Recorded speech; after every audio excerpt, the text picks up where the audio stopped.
Pagi itu aku baru saja menandatangani surat cerai dengan pria yang pernah kukira akan menjadi pendampingku seumur hidup. Tinta di atas kertas bahkan belum kering, saat dia berbalik dan menatapku dengan tatapan dingin, seperti menatap orang asing.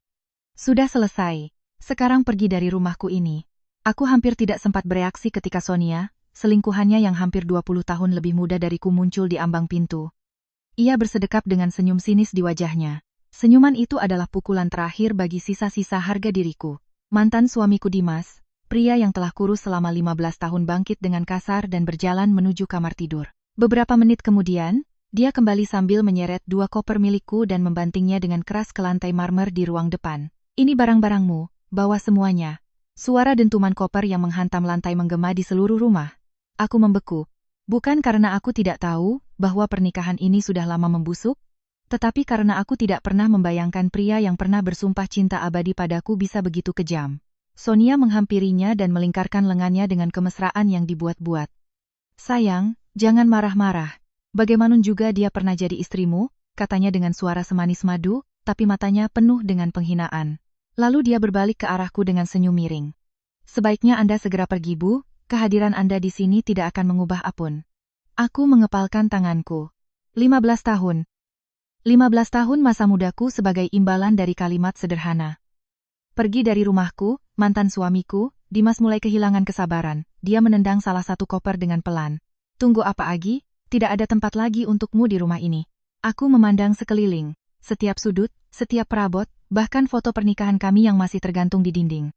Semua itu adalah kenanganku. Tapi sekarang di matanya aku tidak lebih dari barang usang yang harus dibuang. Sonia tersenyum lagi. Atau Anda mau tetap di sini dan menonton kami bahagia? Kalimat itu membuat udara terasa membeku. Aku membungkuk. Aku mengambil koperku tanpa menangis. Tanpa berdebat dan tanpa menoleh ke belakang. Aku hanya berjalan dengan tenang menuju pintu. Di belakangku aku mendengar tawa ya Tuhan, kukira dia akan membuat keributan. Mantan suamiku mendengus jijik. Apa haknya? Pintu tertutup di belakangku. Pernikahan itu berakhir dengan cara yang paling memalukan. Tapi yang tidak mereka ketahui adalah ini semua baru permulaan. Aku menyeret koperku sampai ke gerbang. Matahari Jakarta hari itu bersinar begitu terik membuatku harus menyipitkan mata. Aku berhenti di depan gerbang rumah yang pernah menjadi milikku, lalu menoleh untuk melihat mansion yang berdiri megah di seberang jalan. Sebuah mansion mewah yang sangat besar, dengan pagar besi tempat tinggi lebih dari 2 meter, dan di baliknya terhampar taman yang terawat sempurna, dengan semak-semak yang dipangkas rapi. Rumah itu telah kosong selama bertahun-tahun atau setidaknya itulah yang selalu Dimas pikirkan. Aku menarik napas dalam-dalam dan menyeberang jalan sambil menyeret koperku. Dari taman di rumah lamaku, Sonia melihatku dan tertawa terbahak-bahak. Dimas lihat dia pasti mau melamar jadi pembantu di sana. Mantan suamiku ikut keluar ke teras. Dia bersedekap mengamatiku seolah sedang menonton pertunjukan komedi murahan. Mansion itu harganya ratusan miliar rupiah. Apa dia sudah gila? Sonia menutup mulutnya menahan tawa. Mungkin dia hanya ingin melihat-lihat untuk menghibur diri.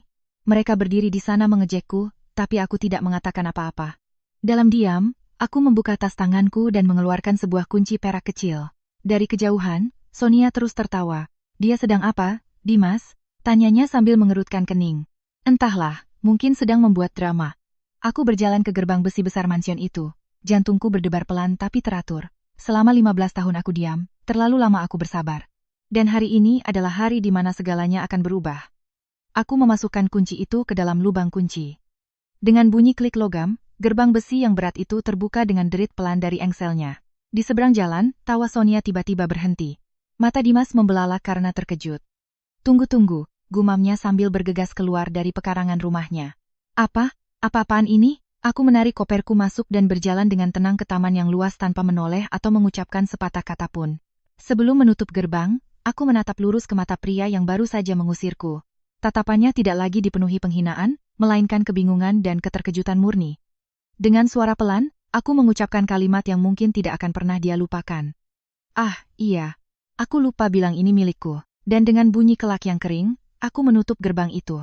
Mantan suamiku membeku di tempat. Sonia dengan mulut ternganga tidak bisa berkata apa-apa. Tapi mereka belum tahu kejutan yang sebenarnya baru saja akan dimulai. Di balik pagar besi, Dimas berdiri kaku seperti patung. Matanya terpaku pada gerbang yang baru saja tertutup di depannya. Tidak, ini tidak mungkin. Sonia yang berdiri di sampingnya mulai bergumam. Dimas, kamu yakin dia baru saja membuka gerbang mansion itu? Dimas tidak menjawab karena dia sendiri baru saja melihat kunci gembok dan gerbang itu terbuka seolah sudah lama menunggu pemiliknya. Di dalam taman, aku berjalan perlahan di atas jalan setapak yang terbuat dari batu pualam putih. Dua baris pohon palem raja yang dipangkas rapi menebarkan bayangannya di jalan. 15 tahun lalu saat rumah ini baru selesai dibangun, aku pernah berjalan di jalan setapak yang sama. Hanya saja saat itu aku masih sangat muda. Kini di belakangku ada sebuah pernikahan yang penuh kepahitan. Di seberang jalan, Sonia mulai panik.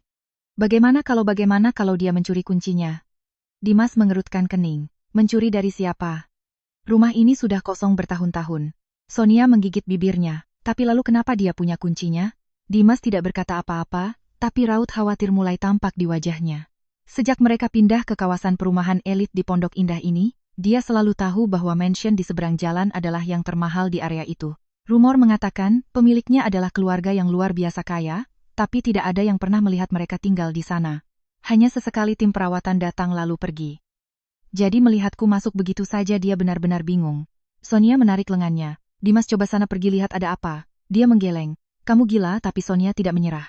Bagaimana kalau dia hanya berpura-pura? Sementara mereka berdebat, aku sudah tiba di pintu utama mansion.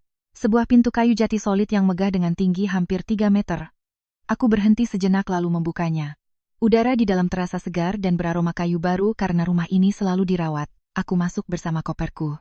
Lampu menyala secara otomatis menampakkan ruang tamu yang sangat luas dengan satu set sofa kulit berwarna krem dan lampu gantung kristal Murano raksasa yang menjuntai dari langit-langit. Aku meletakkan koperku dan menarik napas dalam-dalam.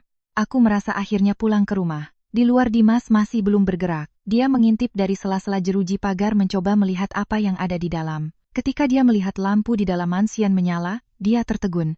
Sonia juga melihatnya dan berbisik, Dimas, dia benar-benar masuk ke dalam rumah. Suaranya mulai bergetar. Mungkin rumah itu benar-benar miliknya.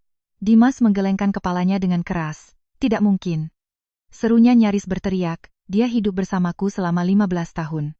Dari mana dia punya uang untuk membeli rumah ini? Sonia mengangguk berkali-kali. Benar juga, dia kan hanya seorang ibu rumah tangga. Begitu dia selesai berbicara, sebuah sedan hitam elegan keluar perlahan dari garasi. Suara mesin yang halus terdengar di sekitar dan gerbang besi kembali terbuka.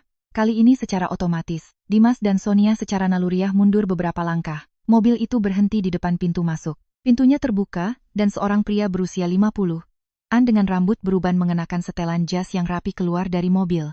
Melihatku di taman, dia membungkuk dengan sangat hormat. Selamat datang kembali, Bu Elina. Di luar Sonia nyaris menjatuhkan tas tangannya. Bu Dimas membeku seolah disambar petir. Pria itu adalah Pak Hardiman, manajer mansion ini. Bu Elina, lanjut Pak Hardiman. Kami sudah menerima pemberitahuan tentang kedatangan Ibu hari ini, jadi semuanya sudah siap.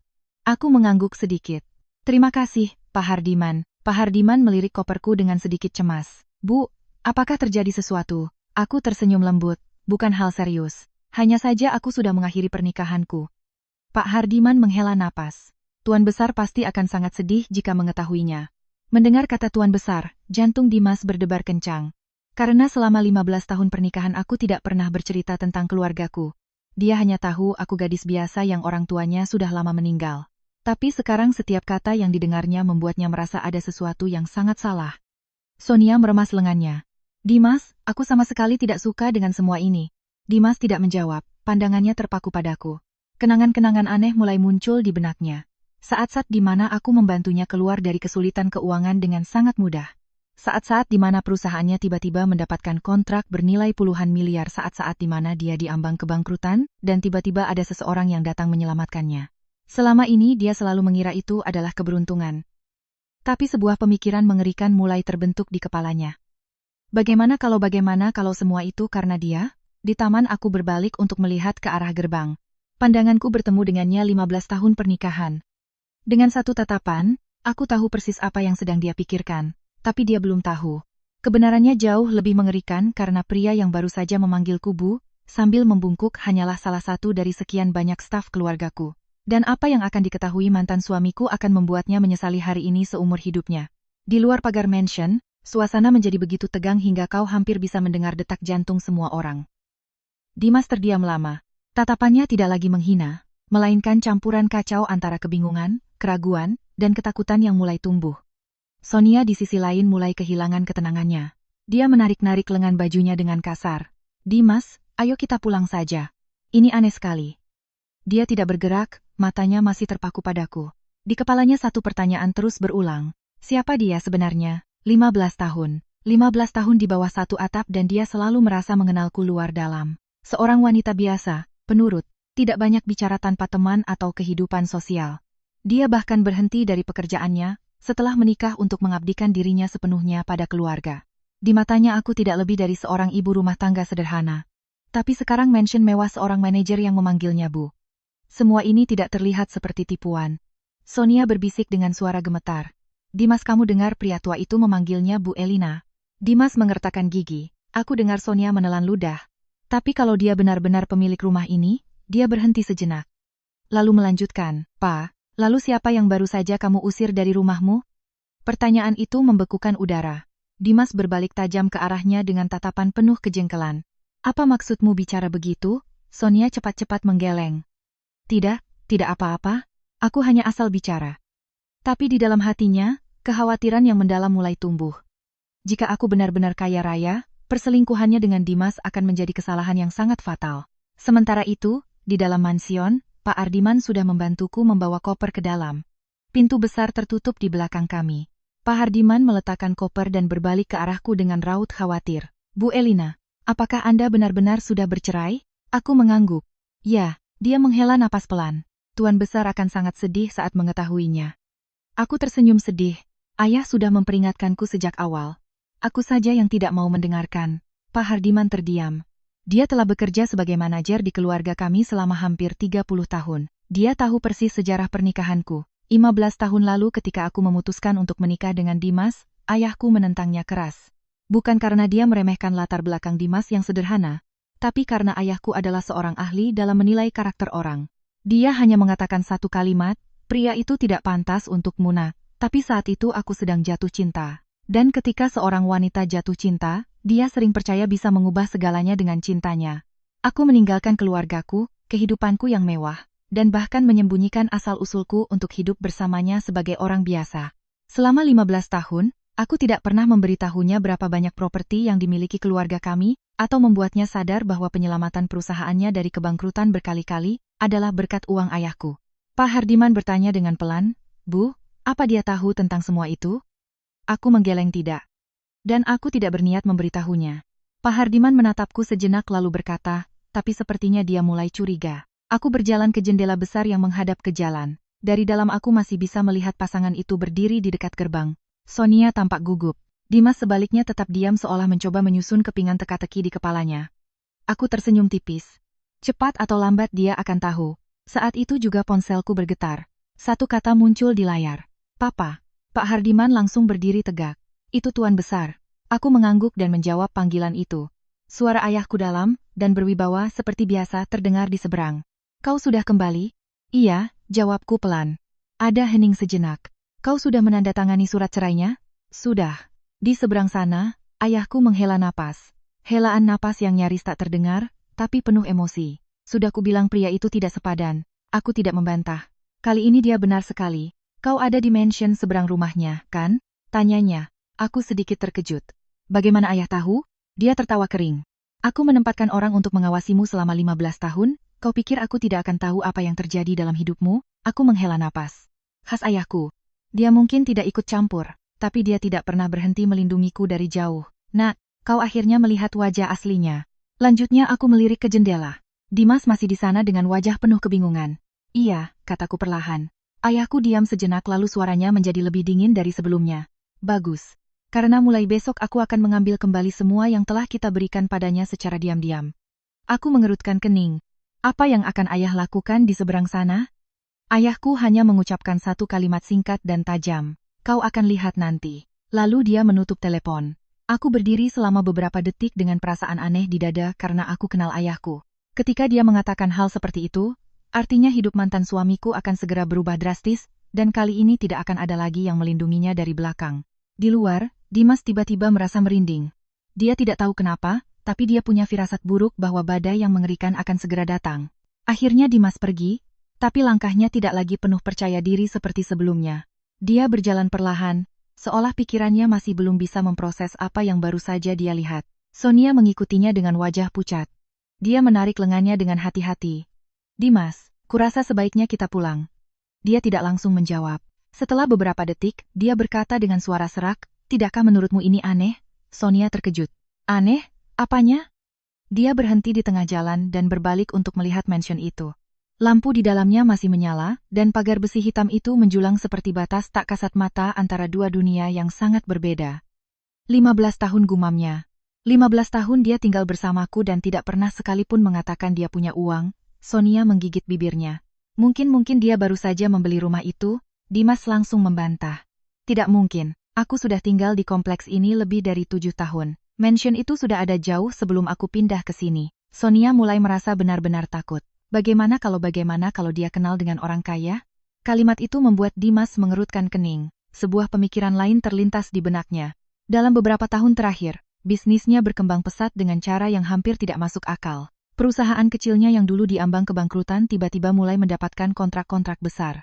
Ada proyek-proyek yang dia sendiri tidak mengerti mengapa diberikan kepadanya. Dia selalu berpikir itu karena kehebatannya.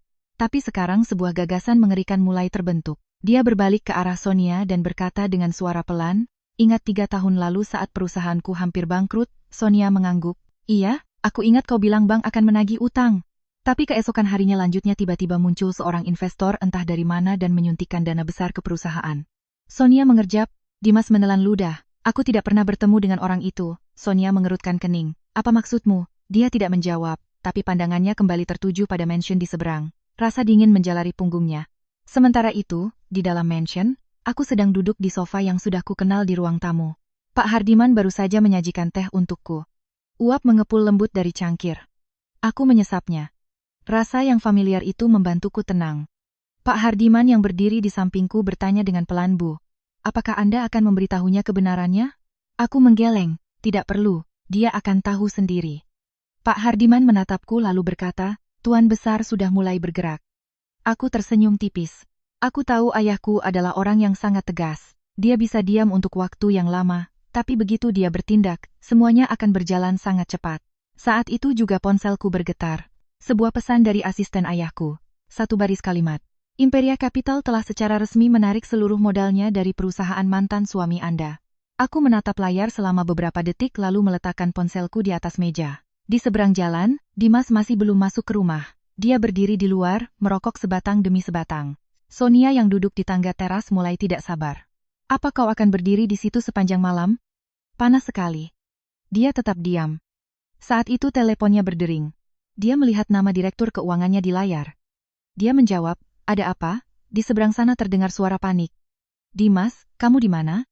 Dia mengerutkan kening. Di rumah ada apa? Pria itu hampir berteriak. Imperia Capital baru saja mengumumkan penarikan seluruh investasi mereka. Dimas langsung berdiri tegak. Apa? Sonia terperanjat dan menatapnya. Ada apa? Dia mengabaikannya. Suaranya menjadi mendesak. Tenang dulu. Kamu yakin ini bukan salah paham? Bukan salah paham? Jawab pria itu. Suratnya baru saja tiba. Mereka menarik modalnya dan berlaku segera. Dimas merasa tenggorokannya kering, tapi kenapa mereka tidak menyebutkan alasan? Tapi tanpa investasi itu, kita tidak punya likuiditas untuk menjalankan proyek-proyek yang sedang berjalan. Mendengar itu, Sonia mulai ketakutan. Dimas, perusahaanmu ada masalah.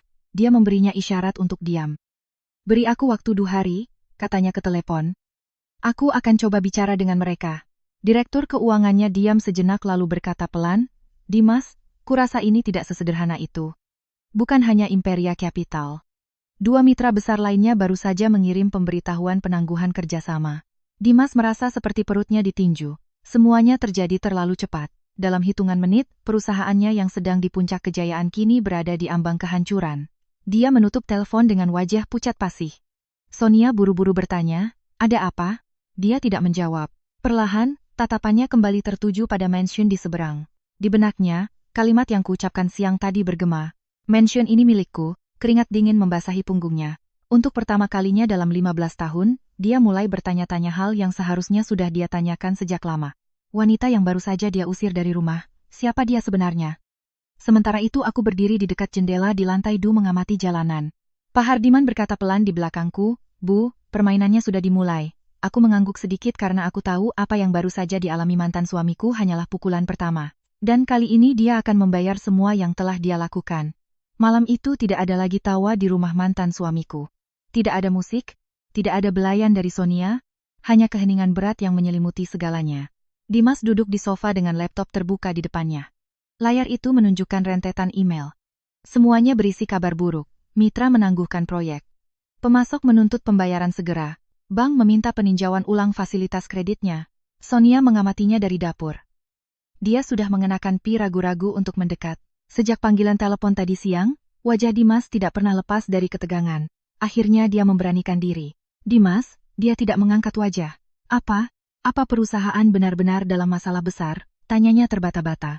Dia menghela napas berat. Dana investasi terbesar perusahaan baru saja menarik modalnya, Sonia mengerjak. Kalau begitu cari investor lain. Dimas tertawa getir. Kalau saja semudah itu, aku tidak akan duduk di sini. Kekhawatiran Sonia menjadi nyata. Jadi, perusahaan bisa bangkrut. Dia diam. Keheningan itu sudah cukup baginya untuk mengerti segalanya. Nada suaranya langsung berubah menjadi lebih mendesak. Tapi kamu masih punya uang, kan? Dimas mengerutkan kening dan menatapnya. Maksudmu, aku hanya bertanya, katanya cepat. Kita kan butuh biaya hidup. Dia menatas hawa-hawanya, menjadi semakin dingin, sebuah kenangan terlintas di benaknya. Dulu setiap kali perusahaan punya masalah, aku selalu ada di sampingnya. Meskipun aku tidak bisa banyak membantu, aku tidak pernah bertanya berapa sisa uang yang dimilikinya. Tatapan Dimas membuat Sonia tidak nyaman. Kenapa kamu menatapku seperti itu? Dia menggeleng tidak apa-apa. Tapi di dalam hatinya rasa muak mulai muncul. Saat itu juga teleponnya berdering lagi. Kali ini dari manajer proyeknya dia langsung menjawab. Ada apa? Suara di seberang terdengar sangat tegang. Dimas. Aku baru saja dapat pemberitahuan dari grup Cakrabuana. Dimas mengerutkan kening. Lalu pria itu menelan ludah. Mereka membatalkan kontrak. Dimas melompat berdiri. Apa? Sonia tersentak. Ada apa lagi? Bukan hanya itu, lanjut manajer proyeknya. Mereka juga menuntut denda karena kita dianggap wan prestasi. Dimas merasa kepalanya pusing.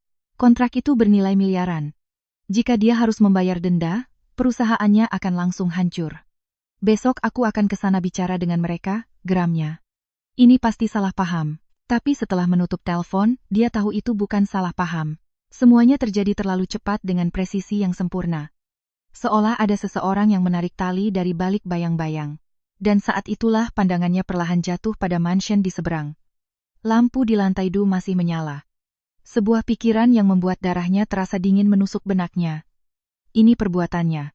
Sonia melihatnya memandang keluar. Kamu lihat apa? Dia tidak menjawab. Dia diam-diam mengenakan jaketnya. Mau kemana? Tanya Sonia. Ikut berdiri. Aku keluar sebentar. Katanya singkat. Sonia mengerutkan kening. Malam-malam begini, tapi dia sudah melangkah keluar pintu. Jalanan sepi diterangi oleh cahaya kuning lampu jalan. Dimas berhenti sejenak di depan rumahnya, lalu perlahan menyeberang jalan. Jantungnya berdebar kencang. Karena dia tahu jika kecurigaannya benar, maka wanita yang dia usir siang tadi mungkin satu-satunya yang bisa menyelamatkan perusahaannya. Dia berhenti di depan gerbang besi hitam yang megah itu. Berbeda dengan siang hari, sekarang semuanya sunyi. Dia ragu sejenak lalu menekan bel. Suaranya bergema di keheningan malam. Di dalam mansion, aku sedang duduk di ruang tamu sambil membaca buku. Pak Hardiman mendekati monitor kamera keamanan, melihat layar, lalu berbalik ke arahku. Bu, dia datang, katanya dengan nada tenang. Aku meletakkan bukuku tanpa sedikit pun rasa terkejut. Aku sudah menduk, aku berdiri dan berjalan ke jendela. Melalui kamera, aku bisa melihat wajah mantan suamiku dengan jelas. Baru beberapa jam yang lalu, dia membanting koperku dengan dingin. Sekarang dia berdiri di depan gerbangku dengan ekspresi cemas dan tegang. Aku tersenyum tipis. Buka gerbangnya, Pak Hardiman. Pak Hardiman tampak terkejut. Ibu mau menerimanya. Aku mengangguk. Ya, bagaimanapun juga kami pernah menjadi suami istri di luar. Dimas mulai tidak sabar. Dia baru saja akan menekan bel lagi. Ketika dengan bunyi klik, gerbang besi itu terbuka. Dia membeku di tempat lampu taman menerangi jalan setapak. Dan di ujungnya aku berdiri dengan ketenangan mutlak. Seolah semua yang terjadi malam ini sudah ada dalam perhitunganku. Dimas masuk dengan langkah berat. Ketika dia berada beberapa meter dariku, dia berkata dengan suara yang jelas serak, kita perlu bicara. Aku menatapnya sejenak dan menjawab dengan lembut, maaf, tapi kamu tidak punya hak lagi untuk bicara padaku. Kalimat itu membuat wajahnya menegang, tapi dia tetap bersikeras. Perusahaanku dalam masalah. Aku memotongnya. Dan apa hubungannya? Udara di antara kami menjadi sedingin es. Dan untuk pertama kalinya dalam 15 tahun, mantan suamiku mulai menyadari satu hal. Wanita yang berdiri di hadapannya bukan lagi istri penurut yang selama ini dia remehkan. Keheningan di taman mansion terasa menyesakan. Dimas berdiri di hadapanku, wajahnya tegang dengan mata memerah karena kurang tidur dan cemas. Baru beberapa jam yang lalu dia mengusirku ke jalan. Sekarang dia berdiri di gerbangku dengan ekspresi seseorang di tepi jurang. Aku bersedekap dan menatapnya dengan tenang. Ada lagi yang mau kau katakan? Dia menelan ludah.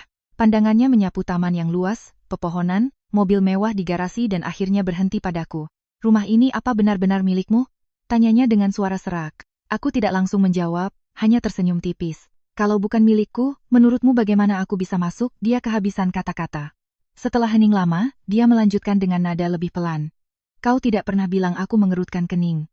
Kau tidak pernah bertanya.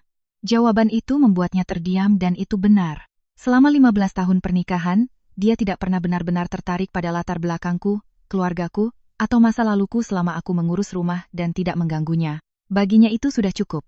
Dimas menarik napas dalam-dalam. Dan akhirnya langsung ke pokok persoalan. Perusahaanku dalam masalah besar. Aku mengangguk. Aku tahu. Dia tampak terkejut. Kau tahu aku menatap lurus ke matanya.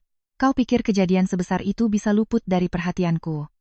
Dia terdiam beberapa detik lalu bertanya, apa ini perbuatanmu? Pertanyaan itu membuat Pak Hardiman yang berdiri diam-diam di belakangku sedikit mengerutkan kening. Aku hanya tersenyum. Kau pikir aku punya kekuatan sebesar itu? Dia tidak menjawab, tapi tatapannya mengatakan segalanya. Setelah apa yang dia lihat hari ini, dia mulai percaya, ya, aku mampu melakukan itu dan lebih banyak lagi. Aku berjalan beberapa langkah di jalan setapak.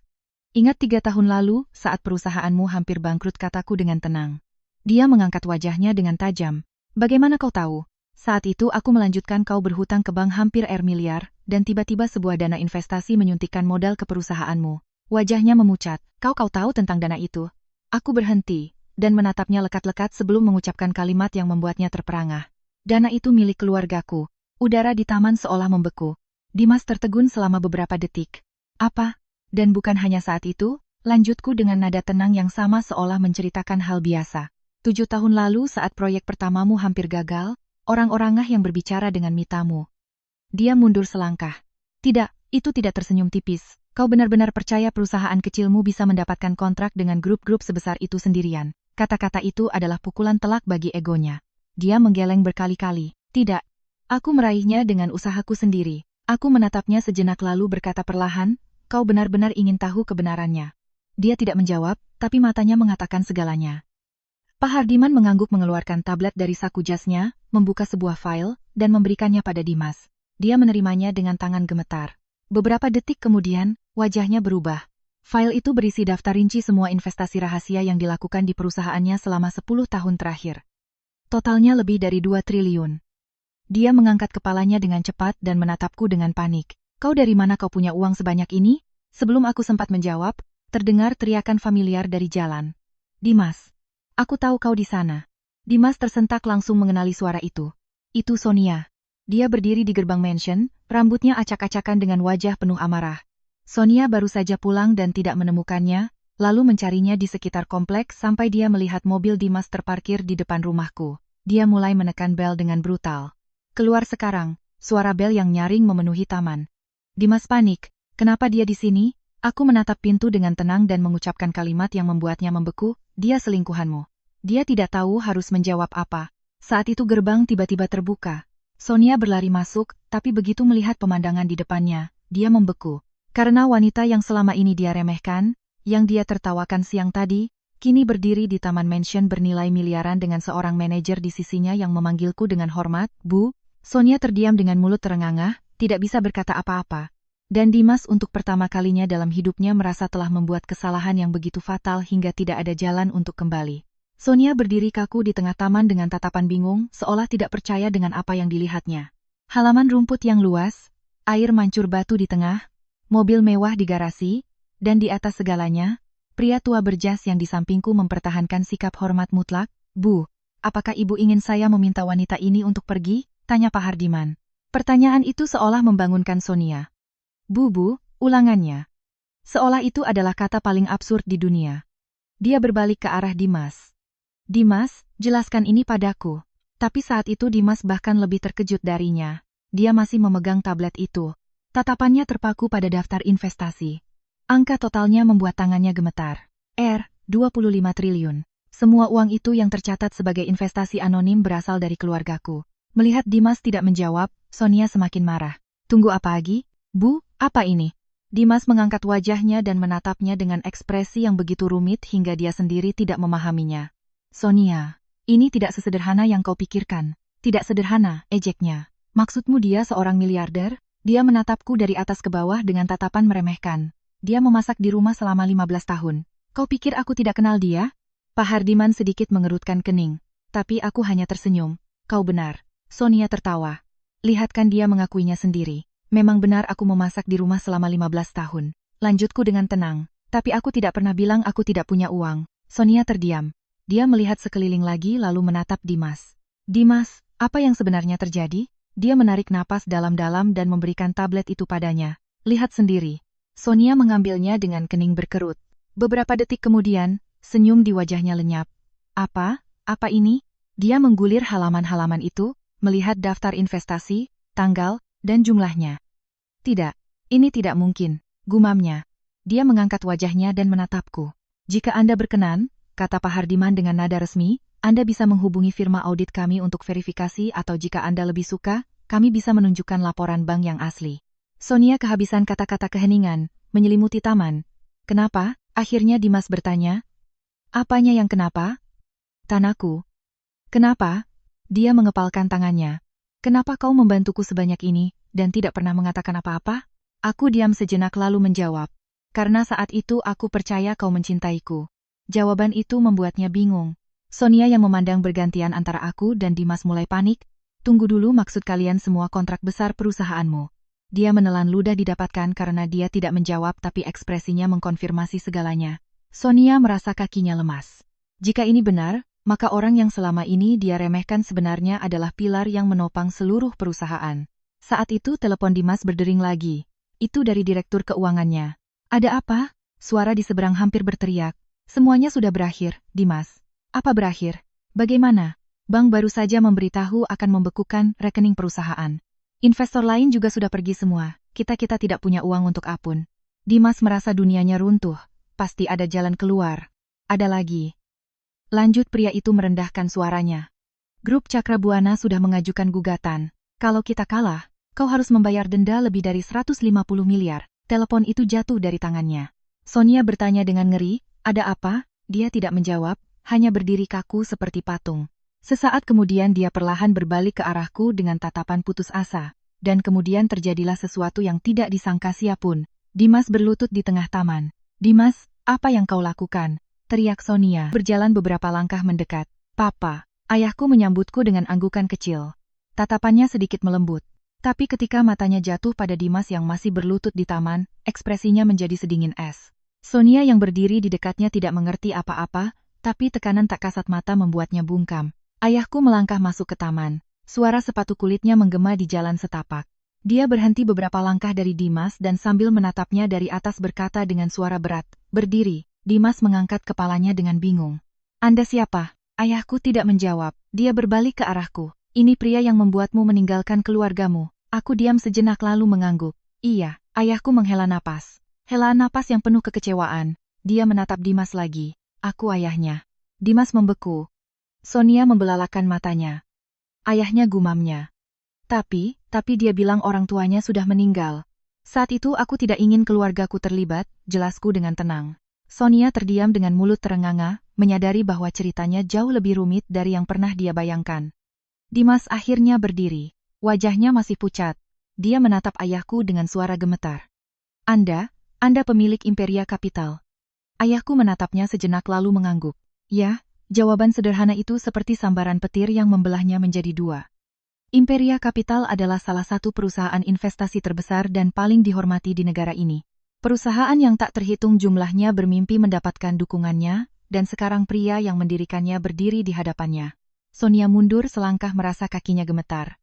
Jadi investasi di perusahaanku, gumam Dimas, itu urusanku, potong ayahku. Suasana menjadi menyesakan. 10 tahun lalu, saat perusahaanmu diambang kebangkrutan, putriku inilah yang memohon padaku untuk membantu aku menunduk Aku teringat malam itu, berdiri berjam-jam di ruang kerja ayahku mencoba meyakinkannya untuk memberi suamiku kesempatan. Aku setuju, lanjut ayahku.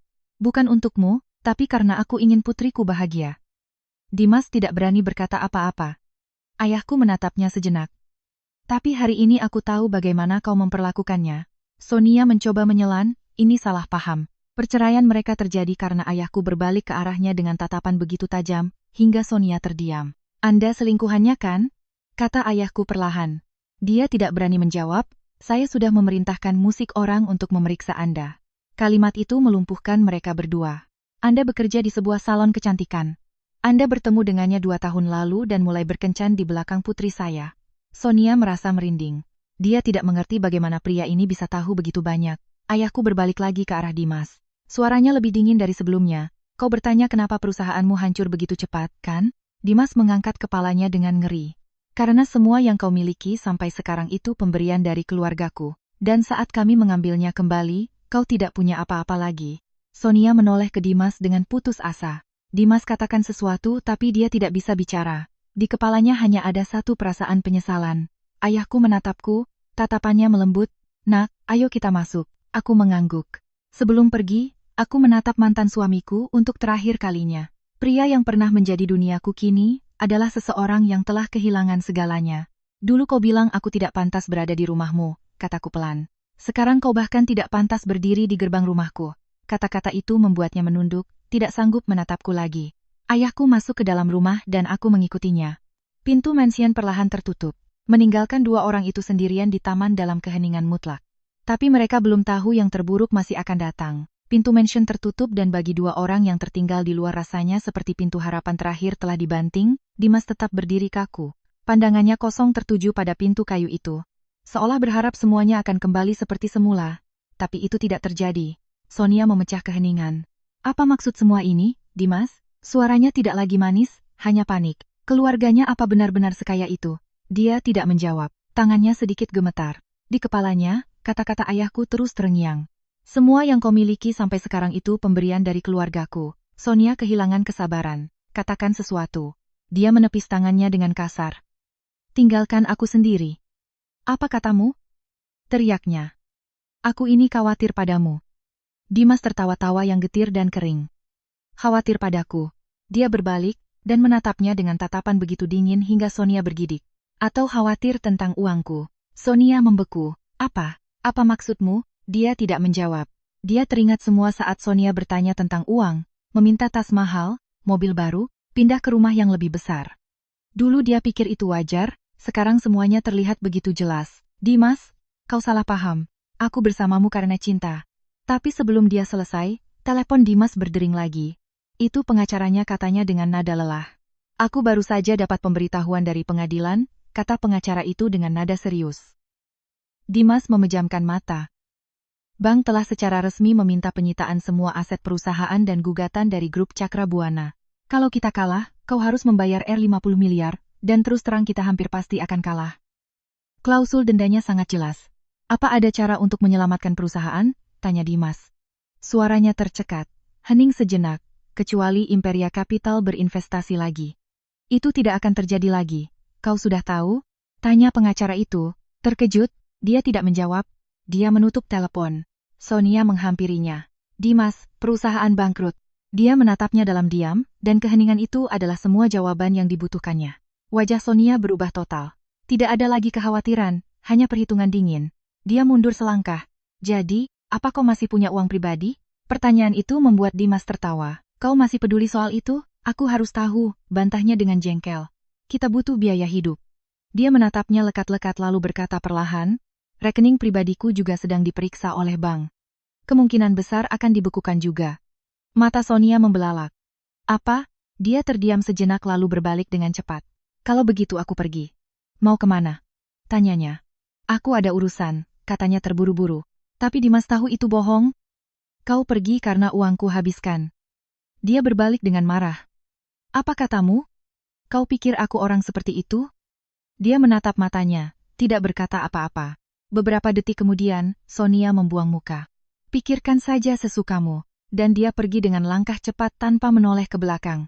Dalam hitungan menit, Wanita yang bersumpah cinta abadi padanya telah lenyap dari hidupnya. Dimas ditinggalkan sendirian di depan gerbang. Jalanan sepi. Dia memandang rumahku di mana lampu masih menyala. Baru beberapa jam yang lalu, wanita yang tinggal di sana adalah istrinya, dan dialah yang mendorongnya keluar dari hidupnya. Saat itu teleponnya bergetar. Sebuah pesan dari bank. Rekening Anda telah dibukukan sementara untuk pemeriksaan keuangan. Telepon itu terlepas dari genggamannya dan jatuh ke tanah. Dimas berdiri lama lalu perlahan duduk di trotoar. Untuk pertama kalinya dalam bertahun-tahun dia merasa benar-benar putus asa. Tapi dia belum tahu. Besok ada kebenaran lain menantinya yang akan menghantamnya jauh lebih keras. Malam itu Dimas hampir tidak tidur.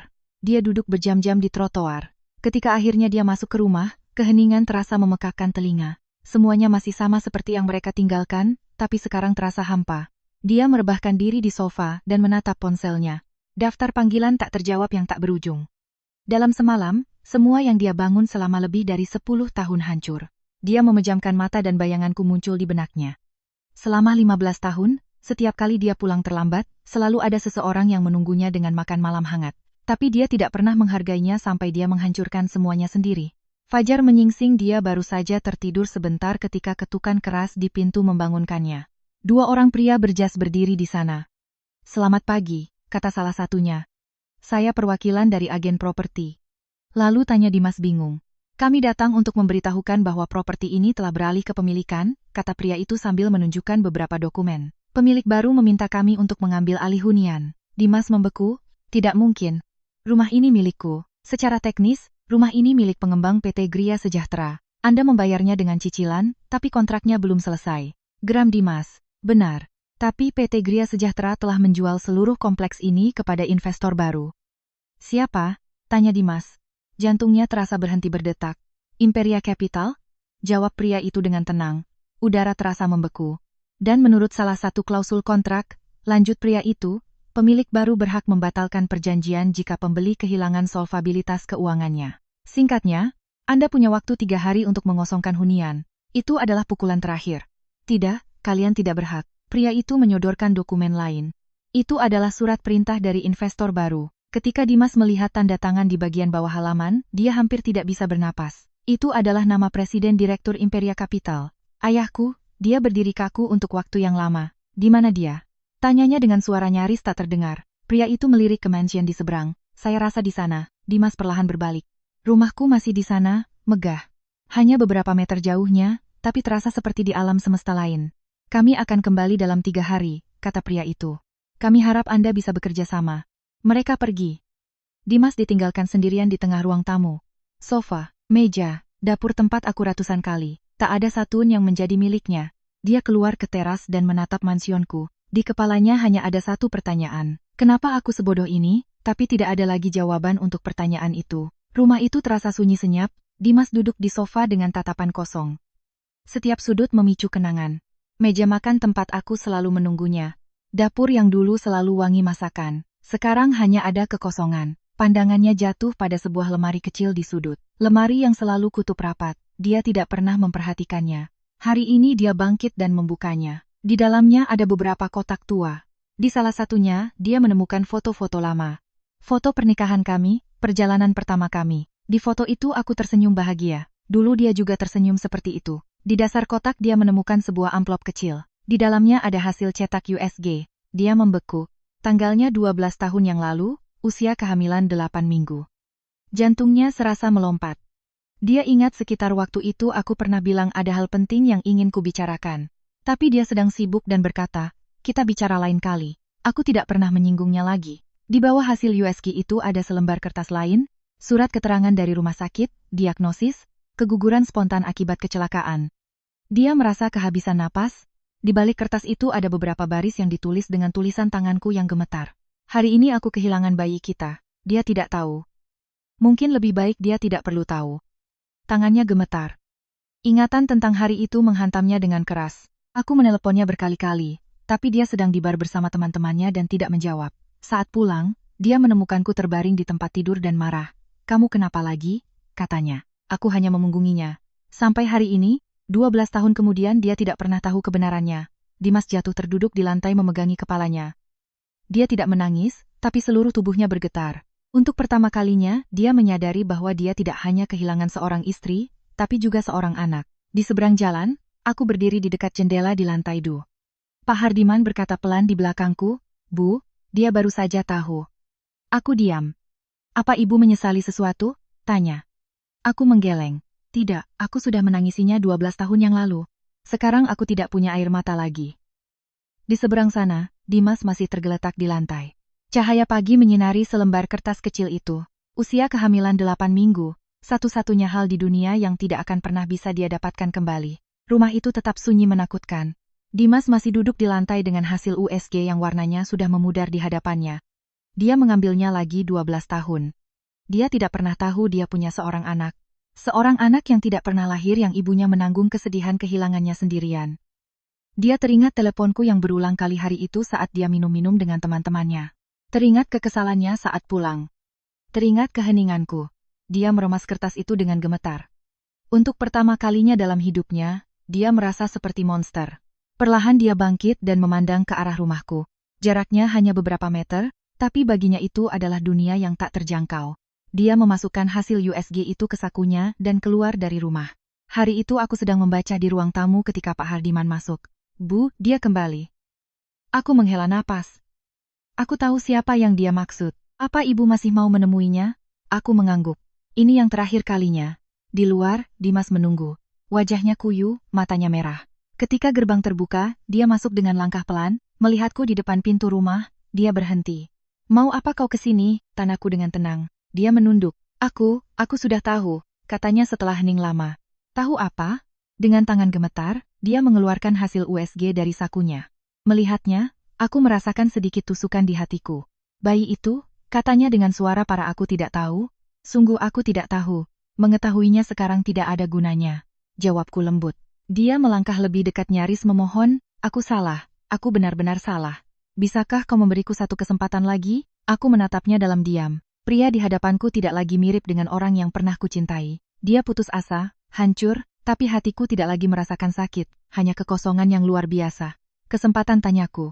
"Bayi itu hilang 12 tahun lalu. Pernikahan kita sudah berakhir, apa yang mau kau mulai lagi?" Dia tidak tahu harus menjawab apa.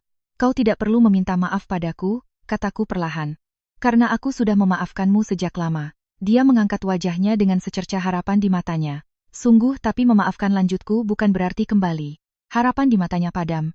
Aku menatap lurus ke matanya. Semuanya sudah berakhir.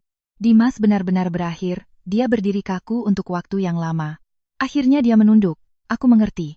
Dia berbalik dan pergi tanpa menoleh ke belakang. Gerbang perlahan tertutup di belakangnya. Aku berdiri di ambang pintu. Tidak mengatakan apa-apa karena ada hal-hal yang sekali hilang tidak akan pernah bisa kembali. Setelah hari itu, Dimas tidak kembali lagi. 3 hari kemudian, agen properti mengambil alih rumah itu. Dia sudah pergi. Tidak ada yang tahu kemana. Rumah yang dulu penuh kehidupan kini kosong. Pak Hardiman memberitahuku bahwa dia pergi hanya dengan 2 koper kecil, tanpa mobil, tanpa bantuan seperti orang asing yang meninggalkan tempat yang pernah dianggapnya sebagai hidupnya. Hidupku perlahan menemukan ketenangan.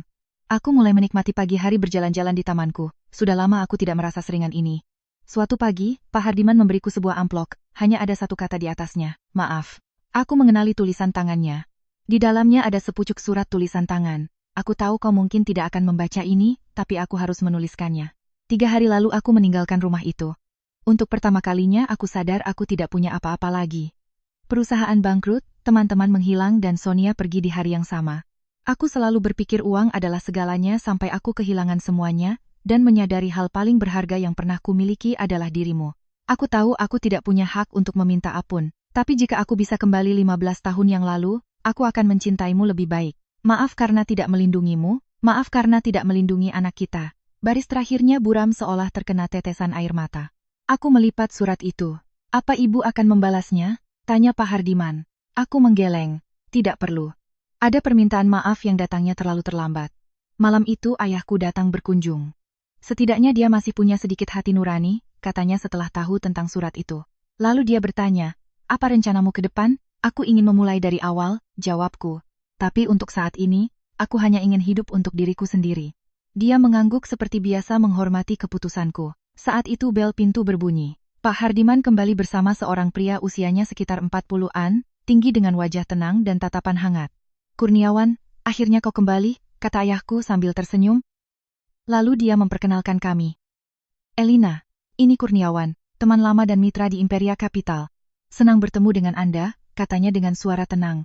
Entah kenapa tatapannya memberiku rasa damai yang aneh. Seolah hidup setelah menutup satu bab lama sedang membuka pintu yang baru. Di tempat lain di kota, Dimas duduk di sebuah kamar kontrakan kecil. Dia menatap foto pernikahan kami di ponselnya. Dia menatapnya lama lalu mematikan layarnya. Untuk pertama kalinya dia mengerti bahwa ada orang yang sekali pergi dari hidupmu tidak akan pernah kembali lagi. 3 bulan berlalu, hidupku tenang. Aku membaca, merawat bunga, dan sesekali makan malam dengan ayahku. Kurniawan, teman ayahku juga sering datang. Dia adalah pria yang tenang dengan obrolan yang sederhana dan menyenangkan. Tidak ada rasa ingin tahu atau kasihan darinya, hanya kebersamaan yang damai. Suatu sore dia berkata padaku, Anda wanita yang kuat. Kenapa Anda berkata begitu? Tidak semua orang bisa keluar dari pernikahan yang begitu lama dengan ketegaran seperti itu. Mungkin karena aku sudah cukup menderita, jawabku. Dia mengangguk dengan tatapan yang seolah mengerti semua yang tidak kukatakan. Suatu akhir pekan, aku pergi jalan-jalan dan mampir ke sebuah kafe. Aku sedang duduk di dekat jendela ketika mendengar suara yang kukenal di belakangku. Elina, aku berbalik, itu Dimas. Dia banyak berubah lebih kurus. Boleh aku duduk? Tanyanya. Aku mengangguk. Hening sejenak, bukan tegang, hanya aneh. Kau baik-baik saja? Tanyanya. Ya kau, aku baik-baik saja. Dia tersenyum, senyum tanpa kesombongan. Aku dapat pekerjaan sebagai penjaga gudang bahan bangunan. Aku terkejut. Mantan direktur perusahaan besar kini melakukan pekerjaan biasa seperti itu. Awalnya berat akunya, tapi aku sadar menjadi orang biasa tidak seburuk itu. Aku datang bukan untuk memintamu kembali. Aku hanya ingin berterima kasih. Untuk apa? Kalau semua ini tidak terjadi, aku tidak akan pernah sadar betapa salahnya aku selama ini. Aku harap kau bahagia. Dia berdiri, aku harus sekali semoga hidupmu tenang. Dia pergi menyatu dengan keramaian di jalan. Aku tidak lagi merasakan sakit atau marah. Hanya perasaan damai bahwa satu bab telah benar-benar tertutup. Saat itu juga seseorang masuk ke kafe itu. Kurniawan. Kebetulan sekali, katanya sambil tersenyum. Dia duduk di seberangku, tatapannya melirik sejenak ke pintu tempat Dimas pergi. Lalu dia berbalik ke arahku dan mengatakan sesuatu yang membuatku terdiam. Sebenarnya saya sudah mengenal Anda sejak lama sekali. Aku menatap Kurniawan dengan bingung.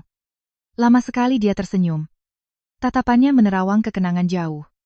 Mungkin Anda tidak ingat. 20 tahun yang lalu, Anda menolong orang asing. Aku mengerutkan kening. 20 tahun saat itu aku baru berumur 20-an. Saat itu hujan deras di depan salah satu rumah sakit di Jakarta. Lanjutnya, seorang pria mengalami kecelakaan motor dan tergeletak di jalan.